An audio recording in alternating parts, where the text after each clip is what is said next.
దేవుని పరిశుద్ధ నామానికి మహిమ కలుగుగాక. కూడి వచ్చి మీ అందరికీ ప్రభువైన యేసుక్రీస్తు వారి ఘనమైన నామములో శుభవందనాలు తెలియజేస్తున్నాము. మనమందరం లేచి నిలబడినట్లయితే వాక్యము సిద్ధపాటు కొరకు 91వ కీర్తన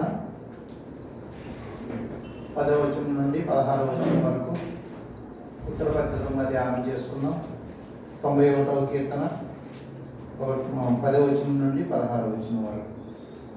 నీకు అపాయమేమీ రాదు, ఏ తెగులును నీ గుడారము సమీపించదు.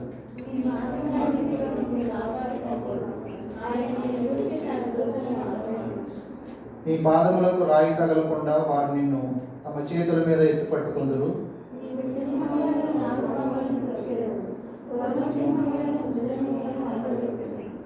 అతడు నన్ను ప్రేమించున్నాడు కనుక నేను అతన్ని తప్పించెదను. అతడు నా నామం నెరిగినవాడు కనుక నేను అతన్ని ఘనపరిచెదను.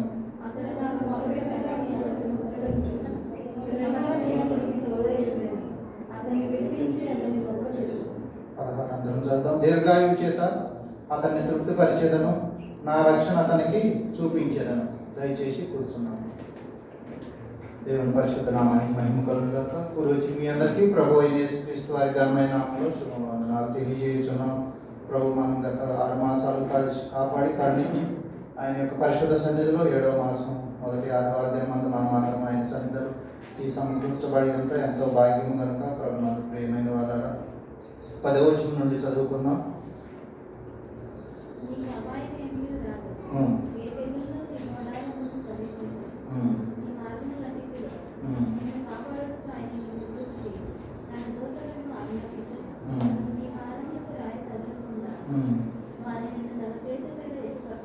చాలండి, అందరి తల నుంచి కళ్ళు మూసుకుంటూ ప్రార్థన చేసుకుందాం. వాక్య భాగం ధ్యానం చేసుకుందాం.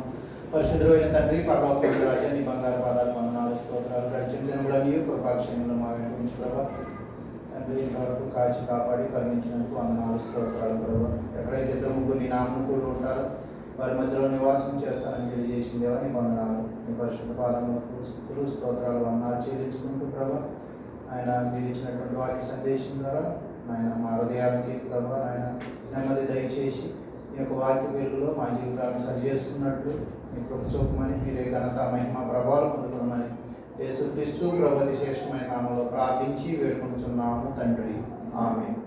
ప్రభునందు ప్రియమైన వారు ఇక్కడ చూసినట్లయితే 12వ వచనంలో నీ పాదములకు రాయి తగలకుండా వారు నిన్ను తమ చేతుల మీద ఎత్తి పట్టుకొందురు.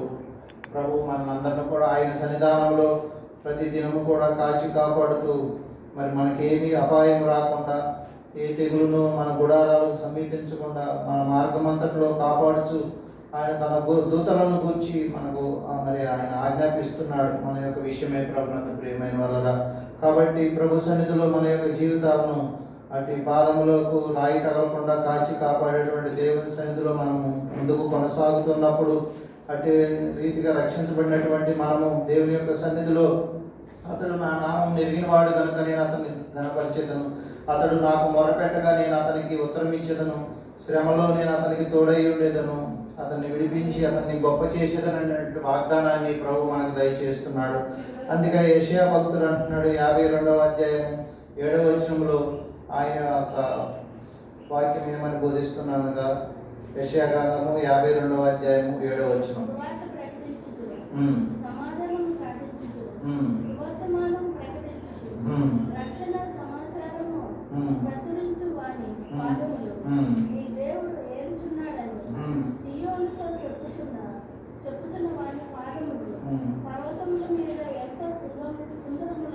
హల్లెలూయా. ప్రభునందు ప్రియమైన చూసినట్లయితే మనము కీర్తనకారుడు అంటున్నాడు, ఇదిగో నీ పాదములకు రాయి తగలకుండా వారు నిన్ను తమ చేతుల మీద ఎత్తి పట్టుకొందురు అనేటువంటి వాక్య భాగానికి మరి మూల వాక్యంలో మనం చూసుకున్నట్లయితే ఇదిగో సువార్త ప్రకటించు, సమాధానం చాటించు, సువర్తమానం ప్రకటించు, రక్షణ సమాచారం ప్రకటించు వాని పాదములు నీ దేవుడు ఏలుచున్నాడని సియోనుతో చెప్పుచున్న వాని పాదములు పర్వతం మీద ఎంతో సుందరములై ఉన్నవి. హల్లెలూయా. ప్రభునందు ప్రియమైన వారరా, దేవుని యొక్క సన్నిధి మనకు తోడుగా ఉంటుంది. ఎలాగనగా మన పాదములకు రాయి తగలకుండా కాచి కాపాడుతున్నటువంటి దేవుడు. ఎందుకనగా మన మార్గం అంతట్లోనూ ఆయన కాపాడుతున్నట్టు కాపాడుటకు ఆయన నిన్ను గూర్చి తన దూతలకు ఆజ్ఞాపించేటువంటి దేవుడు. నీ పాదములకు రాయి తగలకుండా వారు నిన్ను తమ చేతుల మీద ఎత్తి పట్టుకుందురు.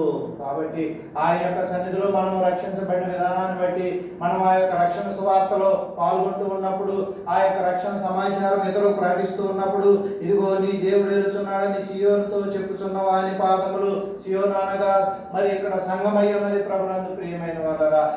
ఎవరైతే ఎక్కడైతే ఇద్దరు ముగ్గురు ఆయన నామంలో కూడి ఉంటారో వారి మధ్యలో నివాసం చేస్తానన్నటువంటి ప్రభు మనం అట్టి కూడికల్లో అట్టి స్వార్థను ప్రకటించున్నప్పుడు ఇదిగో అట్టి పాదములు మరి ఎంతో సుందరములే అని చెప్పి దేవుని యొక్క సన్నిధి మనకు తెలియజేస్తున్నది ప్రభునందు ప్రియ. కాబట్టి ఆయన యొక్క సన్నిధిలో మనము కీర్తించుటలోను, ఆరాధించుటలోను, వాక్యం పఠించుటలోను కూడా ముందుకు కొనసాగవలసిన వారు ఉన్నాం ప్రభునందు ప్రియమైన. ఎంత దూరమైనా ఎంత భారమైనా సరే ప్రభు సన్నిధిలో మనము ముందుకు కొనసాగుతూ ఉన్నప్పుడు ప్రభు మనకు అనేకమైనటువంటి ఆయుష్ను, అనేక రకాలైనటువంటి బహుమానాలు దేవుడు మనకు దయచేస్తూ ఉంటాడు. అట్టి రక్షణ ప్రభు మనకి ఇచ్చి ఉండగా ఆ రక్షణ కాచుకొనడానికి కూడా మనము ముందుకు కొనసాగవలసిన వారైనా ప్రభునందు ప్రియమైన వారరా. ఏలైనగా సువార్త ప్రకటించుచు, సమాధానం చాటించుచు, స్వర్తమానం ప్రకటించుచు, రక్షణ సమాచారం ప్రకటించు వాని పాదములు, నీ దేవుడు ఏలుచున్నాడని సియోనుతో చెప్పుచున్న వాని పాదములు పర్వతం మీద ఎంతో సుందరము. నువ్వు ఎక్కడికి పర్వతం మీదైనా, సమభూమిలో వెళ్ళినా, మరి ఎటువంటి కొండలలో, లోయలో వెళ్ళినా కానీ ప్రభు యొక్క సన్నిధి మనకు తోడుగా ఉంటుంది అని చెప్పి బైబిల్ వాక్యం బోధిస్తుంది ప్రభునందు ప్రియమైన వాళ్ళరా. కాబట్టి మనకి ఇచ్చినటువంటి ప్రభు మనకి ఇచ్చినటువంటి రక్షణ సువార్తను బట్టి, రక్షణ ఆనందాన్ని బట్టి మనం ఇతరులకు పంచే వారంగాను, పంచిపెట్టే వారంగాను పత్రికలు అయి ఉన్న వారమై ఉన్నాం ప్రభు. అట్టి పత్రికను మనం దేవుని సన్నిధిలో జాగ్రత్తగా మన హృదయంలో పల్లింపజేసుకుని ముందుకు కొనసాగుతూ అట్టి సుందరమైనటువంటి పాదములను రాయి తగలకుండా ప్రభు మనం కాచి కాపాడే దేవుడుగా ఉంటున్నాడు. ఆయన తన దూతలకు మరి ఆజ్ఞాపించే దేవుడుగా ఉంటున్నాడు ప్రభు. అందుకే సాతాను యేసుక్రీస్తు వారిని శోధించడానికి ఆ యొక్క పర్వత శిఖరం మీదకి తీసుకుని వెళ్ళినప్పుడు యేసుక్రీస్తు వారు వాక్యం ద్వారా హెచ్చరిస్తున్నాడు. ఎలాగనగా మత్తయి సువార్త 4వ అధ్యాయము 6వ వచనం చదువుకుందాం. నీవు దేవుని కుమారుడు అయితే కిందికి దురుకుము, ఆయన నిన్ను గూర్చి తన దూతలకు ఆజ్ఞాపించును, నీ పాదం ఎప్పుడైనాను రాతికి తగలకుండా వారు నిన్ను చేతులతో ఎత్తుకొందురు. హల్లెలూయా. ప్రియమైన వాళ్ళరా, చూడండి, సాతాను కూడా వాక్యాన్ని గ్రహిస్తుంది, వాక్యాన్ని పొగుడుతుంది, వాక్యాన్ని ఎంతగానో పాటిస్తుంది. కానీ అక్కడ ఒక వచ్చిన మార్పు ప్రభునందు ప్రియమైన వాళ్ళ. ఎలాగనగా ఇదిగో నువ్వు దుమ్ముకుము అని చెప్పి అంటుంది ప్రభునందు. 5వ వచనంలో అంతటా అపవాది పరిశుద్ధ పట్టణమునకు ఆయనను తీసుకుపోయి దేవాలయ శిఖరం మీద ఆయన నిలవబెట్టి, నీవు దేవుని కుమారుడు అయితే క్రిందకి దుమ్ముకుము. అలాగే అనేకులు ప్రభునందు ప్రాణాలు తీసుకుంటున్నారు. అప్పులు బాధ చేత, చిక్కుల చేత, సమస్యల చేత ఆ యొక్క సమస్యను సంఘములో మనం పంచుకోవాలి, ఇతరులతో మన యొక్క బాధను పంచుకోవాలి, దైవజనులతో చెప్పుకోవాలి ప్రభునందు ప్రియమైన వాళ్ళరా. కాబట్టి దేవుని యొక్క సన్నిధిలో అది మరణమైనను, వేదనైనను, కన్నీరైనను, ఎటువంటి ఇబ్బందికరమైన పరిస్థితులైనా సరే, ఆర్థిక సమస్య, అనారోగ్య పరిస్థితులు, ఇదిగో ఉద్యోగాలేమి, ఇదిగో వివాహాలేమి, ఏది ఉన్నా సరే, మరి సంతానాలేమి, ఏది ఉన్నా సరే, దేవుని రక్షణలేమి ఏమి ఉన్నా సరే దేవుని సన్నిధికి వచ్చి వేడుకున్నట్లయితే ప్రభు మనకు తప్పగా మరి దీవించే దేవుడుగా ఉంటున్నాడు ప్రభునందు ప్రియమైన వాళ్ళరా. ఇదిగో నీవు దేవుడి కుమారుడు అయితే క్రిందకి దుముకుము. మనం కూడా అనేక సార్లు అలసిపోయినటువంటి పరిస్థితుల్లో, మరి సమస్యలున్నటువంటి పరిస్థితుల్లో ప్రభు చెంత చేరకుండా ఇతర భూత వైద్యుల దగ్గరికి, లేదంటే ఇంకేదైనా మంత్రశక్తుల దగ్గరికి వెళ్తూ ఉంటాం ప్రభునందు ప్రియమైన వాళ్ళరా.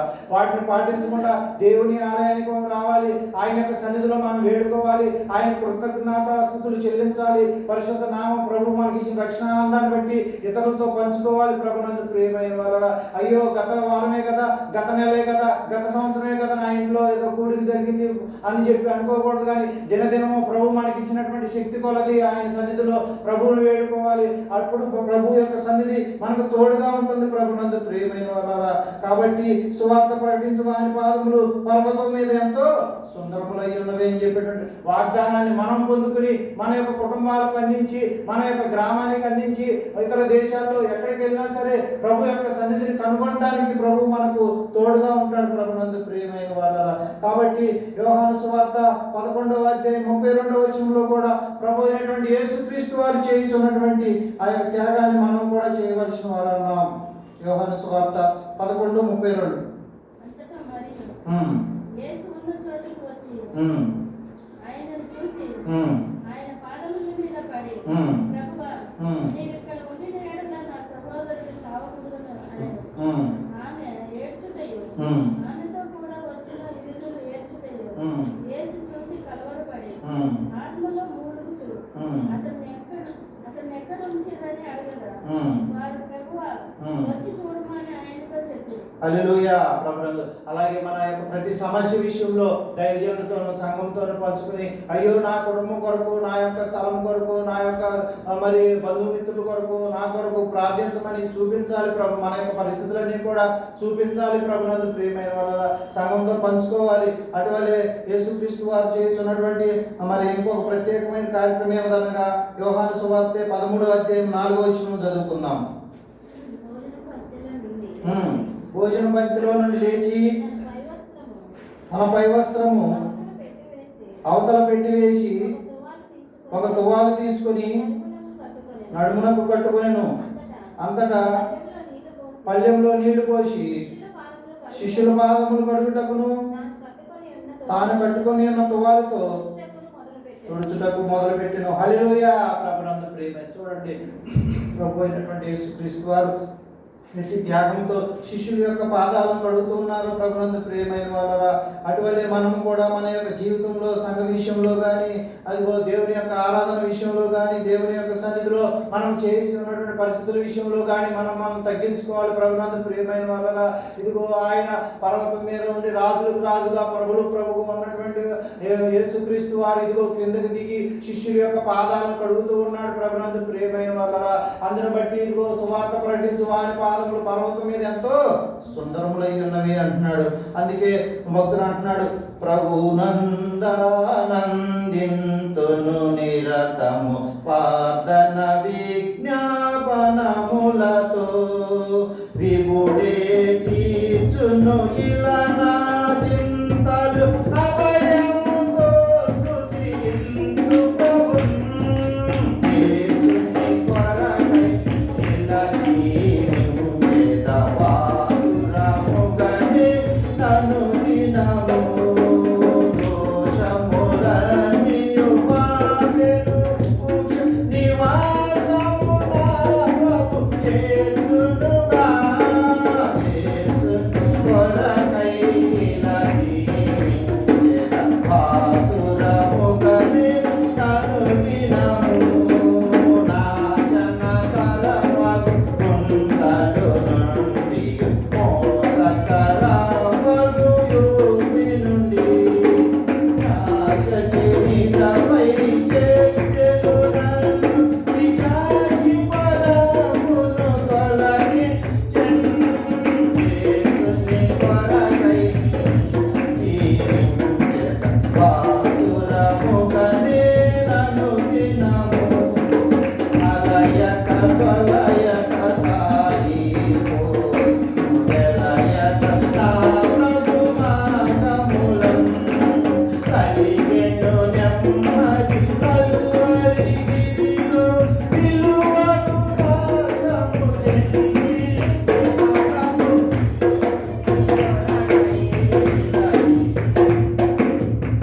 వాసురముగనే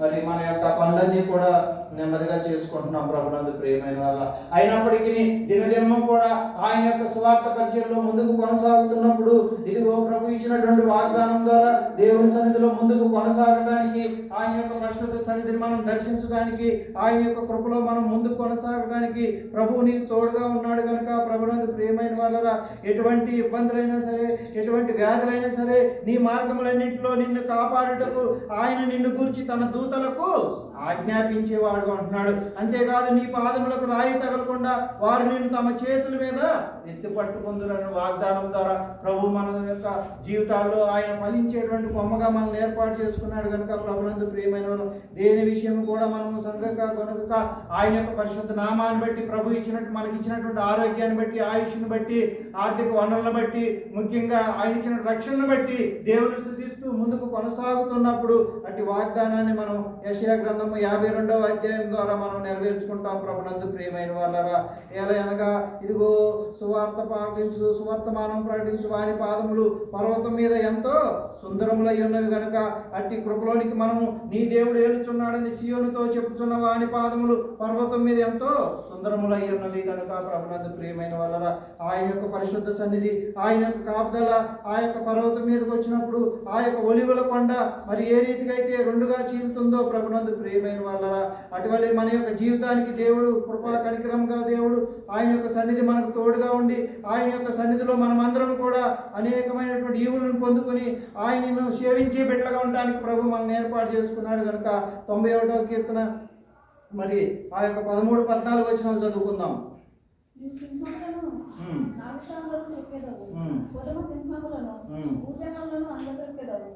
అతడు నన్ను ప్రేమించున్నాడు కనుక నేను అతన్ని తప్పించదను. అతడు నా నామం ఎరిగినవాడు కనుక నేను అతన్ని గణపరిచెదను. చాలు, అతడు నా నామం ఎరిగినవాడు కనుక నేను అతన్ని గణపరిచెదను. ప్రభునందు ప్రియమైన వాళ్ళరా, ఆయన యొక్క కృప, ఆయన యొక్క రక్షణ మనకు ఇంకా ఏ రీతిగా ఉన్నదనగా 16వ వచనంలో దీర్ఘాయువు చేత అతన్ని తృప్తిపరిచెదను, నా రక్షణ అతనికి చూపించదను. ప్రభునందు ప్రియమైన వాళ్ళరా, అట్టి కృపను దేవుడు మనకు దయచేస్తుండగా ప్రభు మనకి ఇచ్చినటువంటి ఆ యొక్క ప్రతి ఈవుని బట్టి, ఆయన సన్నిధిని బట్టి, ఆయన పరిశుద్ధాత్మ శక్తిని బట్టి, కృప వెంబడి కృపలు ఆయన చేస్తున్నటువంటి అద్భుత కార్యం బట్టి దేవుని సన్నిధిలో మనం ముందుకు కొనసాగుతూ ఇదిగో సువార్త ప్రకటించు, సమాధానం చాటించు, సువర్తమానం ప్రకటించు, రక్షణ సమాచారం ప్రకటించు వాని పాదములు నీ దేవుడు ఏలుచున్నాడని సియోనుతో చెప్పుచున్న వాని పాదములు పర్వతం మీద ఎంతో సుందరములై ఉన్నవి కనుక ప్రభునందు ప్రియమైన వారు. జకరియా గ్రంథము కనుక చూసినట్లయితే 14వ అధ్యాయం 4వ వచనంలో చివరిగా చూసుకుని మనం ముగించుకుందాం. ఎలా అనగా ఆ దినమున యెరూషలేము ఎదుట తూర్పు తట్టుననున్న ఒలీవ కొండ మీద ఆయన పాదములుంచగా ఒలీవ కొండ తూర్పు తట్టునకు పడము తట్టునకు నడిమికి విడిపోయి సగం కొండ ఉత్తరము తట్టునకు సగం కొండ దక్షిణము తట్టునకు జరుగును కనుక విశాలమైన లోయ ఒకటి ఏర్పడును. ప్రభునందు ప్రియమైన వారు, ఎలా అనగా కొండల మధ్య కనబడు లోయ ఆ జీవుల వరకు సాగగా మీరు ఆ కొండలోయకు పారిపోదురు. యూదా రాజైన విజయదినంలో కలిగిన భూకంపమునకు మీరు భయపడి పారిపోయినట్లు మీరు పారిపోదురు. అప్పుడు నీతో కూడా పరిశుద్ధులందరూ వచ్చేదరు. ప్రభునందు ప్రియమైన వారు, అప్పుడు నా దేవుడైన యెహోవా ప్రత్యక్షమగును. ప్రతి పనిలోనూ దేవుని యొక్క సహాయం కొరకు మనం వేడుకుంటూ ఆయన ఇచ్చిన రక్షణ బట్టి మనం సువార్తమానం ప్రకటించు, సువార్త చాటించు వారంగా ఉండాలి. ప్రభునందు ప్రియమైన వాళ్ళరా, ఎలా అనగా ఆయన యొక్క సన్నిధి, ఆయన యొక్క కాపుదల మనకు తోడుగా ఉన్నది కనుక తండ్రి అయినటువంటి దేవుడు, పరిశుద్ధాత్ముడైనటువంటి దేవుడు, కుమారుడైనటువంటి దేవుడు ఇదిగో శిష్యుల యొక్క పాదాలు కడుగుతూ ఉన్నాడు. ప్రభునందు ప్రియమైన వాళ్ళరా, కాబట్టి మనము కూడా దేవుని యొక్క పరిచర్యలో ముందుకు కొనసాగుతూ ఇదిగో ఇది చిన్నగా ఉన్నది, ఇది పెద్దగా ఉన్నదని దేని విషయమై కూడా మనము సరుకు కొనక, మనం దేని విషయమై చింతించకుండా మన జీవితాలకు ప్రభు ఇచ్చినటువంటి అలంకరణ బట్టి, ఆయన ఇచ్చినటువంటి రక్షణ వస్త్రాన్ని బట్టి కొనసాగించుకుంటూ ఆయన సన్నిధిలో మనము జీవమైనటువంటి వెలుగుగా ఉంటూ ప్రభు సన్నిధి కొరకు వేగిరపడుతూ ఆయన యొక్క సన్నిధి కొరకు మనం దినదినము కూడా కాచుకొని వేడుకొనవలసిన వారు నా ప్రభునందు ప్రియమైన వాళ్ళరా. ఎలా అనగా ఆ దినమున యెరూషలేము ఎదుట తూర్పు తట్టునున్న ఒలీవ కొండ మీద ఆయన పాదములు ఉంచగా ప్రభునందు ప్రియమైన వాళ్ళరా. కాబట్టి మనకు అనేకమైన సమాచారాలు వినబడుతున్నాయి. భూకంపాలు, కరువులు, తుఫాన్లు, యుద్ధములు జరుగుతున్నవి. వాటిని వింటూ ఉన్నాం కానీ దేవుడు మనల్ని పోషిస్తున్నాడు, కరుణిస్తున్నాడు. ఉన్నాడు, కృప చూపుతూ ఉన్నాడు. ఆయన రక్షణ మనకు మరి దయచేస్తూ ఉన్నాడు కనుక అటు విషయమే మనమందరం కూడా ఆయన కృతజ్ఞతాస్తుతులు చెల్లిస్తూ ప్రభు మనకి ఇచ్చినటువంటి కృపను బట్టి, ఆయన కాచి కాపాడిన విధానాన్ని బట్టి, ఏ తెగులును నీ గుడారాన్ని సమీపించనీయకుండా నిన్ను కాచి కాపాడినటువంటి ప్రభు మనకున్నాడని గ్రహించుకుంటూ ఆయన స్తుతిద్దాం, ఆరాధిద్దాం, మహిమపరుద్దాం. దేవుడి కొద్ది మాటలు దీవించును గాక. ఆమేన్.